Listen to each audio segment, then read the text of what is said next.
Have you ever watched someone's entitlement backfire so spectacularly that the entire plane burst into applause? Because that's exactly what happened when Karen tried to steal my 10-year-old son's first-class seat on what was supposed to be the best birthday gift of his life.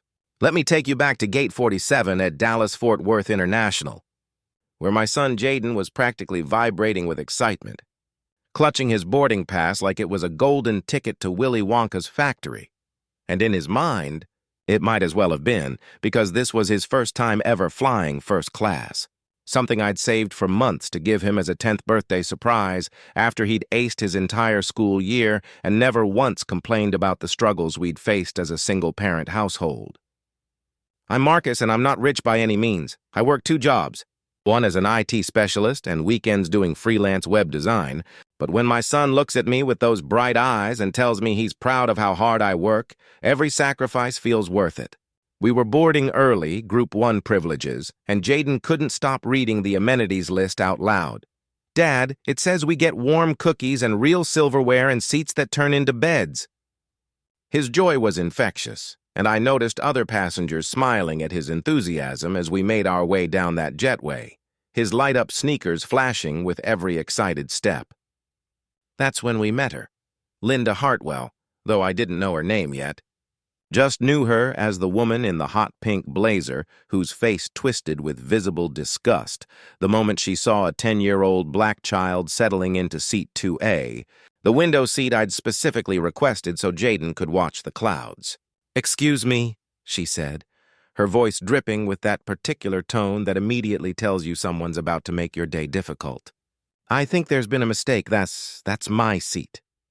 I double-checked our boarding passes, staying calm because I'd dealt with this type of situation more times than I cared to count, showed her clearly that Jaden was assigned to 2A and I was in 2B right beside him, but Karen, and yes, she was absolutely a Karen in every stereotype you can imagine, just shook her head like I was the confused one. "No, sweetie," she said with that condescending smile. "Children don't fly first class. That's not how this works. This section is for business travelers and people who actually earned the right to be here. So why don't you and your son head back to economy where you belong and we'll sort this out with the gate agent.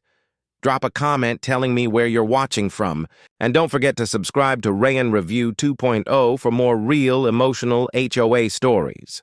The audacity literally took my breath away, but before I could respond, Jaden's little hand squeezed mine, and I saw the exact moment his excitement died. That crushing realization kids get when they first encounter real prejudice. When someone makes them feel like they don't belong somewhere simply because of how they look. "Dad?" he whispered, his voice small and uncertain. "Did we do something wrong?" That question shattered something in my chest, and I knelt down to his level, keeping my voice steady even though I was furious.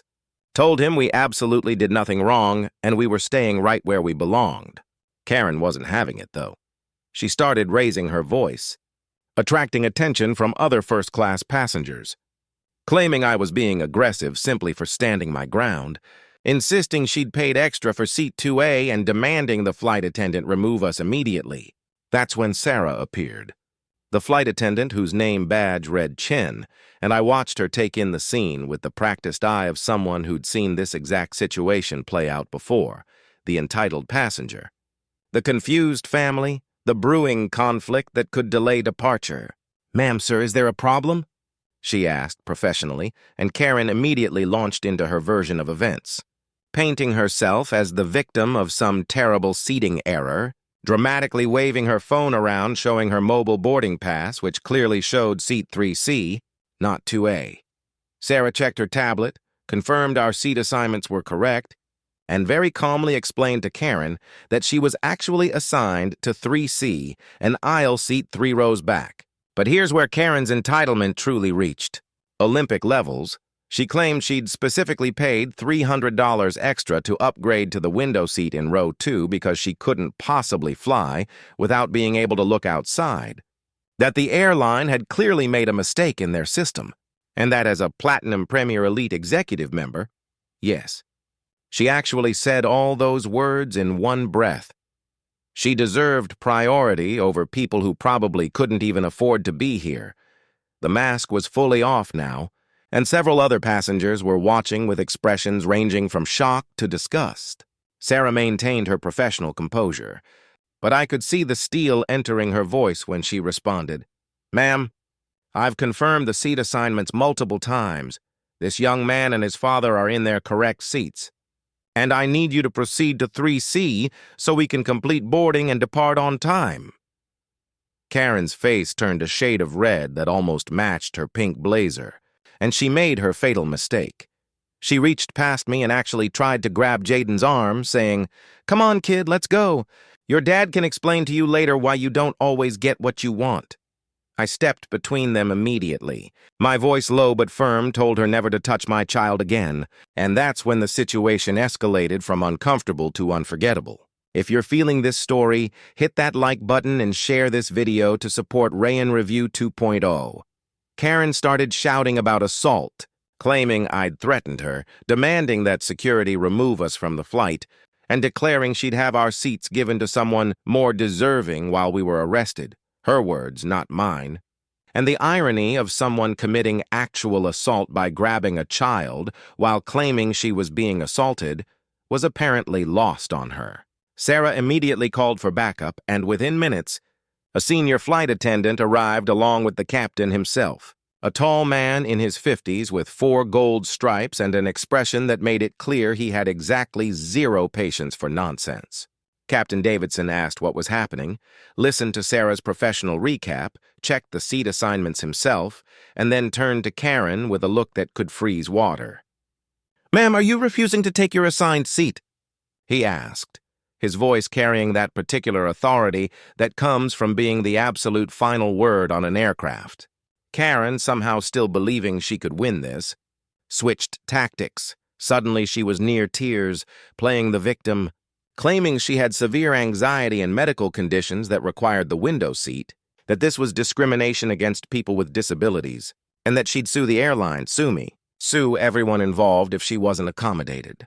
The captain wasn't buying it, asked if she had documentation of this medical necessity, to which Karen sputtered that she didn't need documentation because it was obvious and common sense that premium passengers deserved special treatment. "Ma'am," Captain Davidson said with the kind of calm that precedes a storm, "you have 3 options. Take your assigned seat in 3C, downgrade yourself to economy where I'm told we have availability, or exit this aircraft and take the next available flight. Those are your only choices. And you have 60 seconds to decide because you are now officially delaying this departure." The cabin had gone completely silent, except for the rustling of passengers craning to watch this unfold, and I saw several people recording on their phones, capturing every moment of Karen's meltdown. She tried one more manipulation tactic, turning to the other first-class passengers with this theatrical desperation. "Can you believe this? They're choosing them over a paying customer. Is this really the kind of airline you want to support?" And here's where my faith in humanity got restored just a little bit, because not a single person backed her up.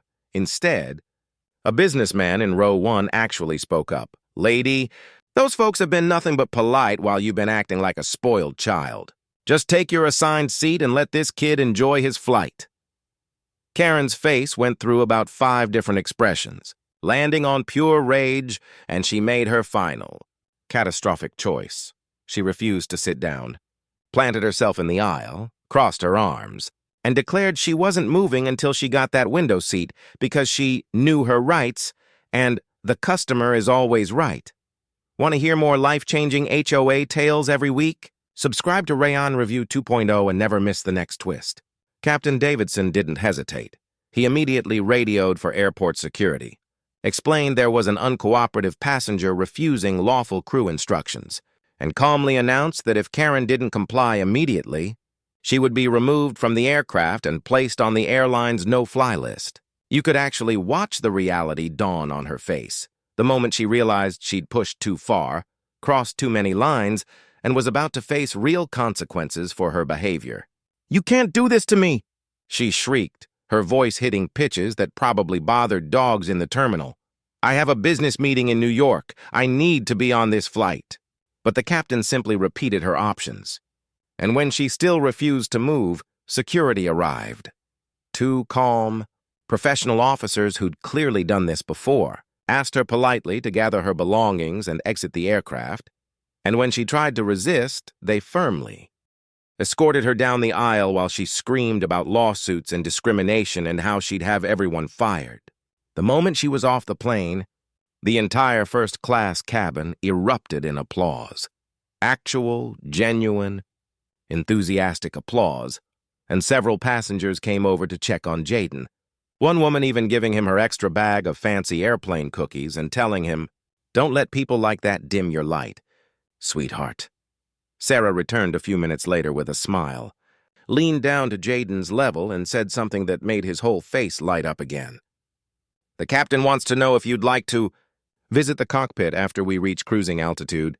He thinks any young man who handles difficult situations with such grace deserves the full first-class experience." Jaden's eyes went wider than I'd ever seen them. And just like that, the joy was back, the excitement restored, the magic of his birthday gift returned. The flight itself was wonderful. Jaden got his cockpit visit, wore the captain's hat for a photo, learned about all the instruments, and Captain Davidson told him something I'll never forget. "Son, you belong anywhere your hard work and your character take you. Don't ever let anyone tell you different." We landed in New York, and as we deplaned, Sarah handed me a card with a customer service number, explained that the airline wanted to formally apologize for what happened and would be following up, and mentioned that Karen had indeed been placed on a no-fly list pending investigation of her behavior. A week later, I received a call from the airline's customer relations department. They'd reviewed the incident, interviewed multiple passengers who'd witnessed everything, and not only issued us a full refund for both our tickets, but also provided vouchers for 2 more first-class round-trip flights anywhere in the continental United States, along with a handwritten apology letter from the regional director. But honestly, the compensation wasn't what mattered most. What mattered was the lesson Jaden learned that day, not the painful lesson about prejudice and entitlement, but the powerful lesson about standing your ground with dignity, about how institutions and good people will back you up when you're in the right, about how one person's ugliness can't diminish your worth. He talks about that flight all the time now, not about the woman who tried to take his seat, but about the captain who welcomed him into the cockpit, about the passengers who stood up for him, about the moment he realized that belonging isn't something someone else gets to grant or deny you. It's something you claim through your character and your right to occupy space in this world. Karen tried to teach my son that he didn't belong somewhere because of how he looked. But what she actually taught him was far more valuable, that small-minded people will always exist, but they don't get to write your story or limit your dreams, and that standing up for yourself with grace and dignity is always the right choice, even when it's hard. Thanks for watching Rayan Review 2.0. where every story teaches a lesson. Like, share, and subscribe for more emotional neighborhood dramas.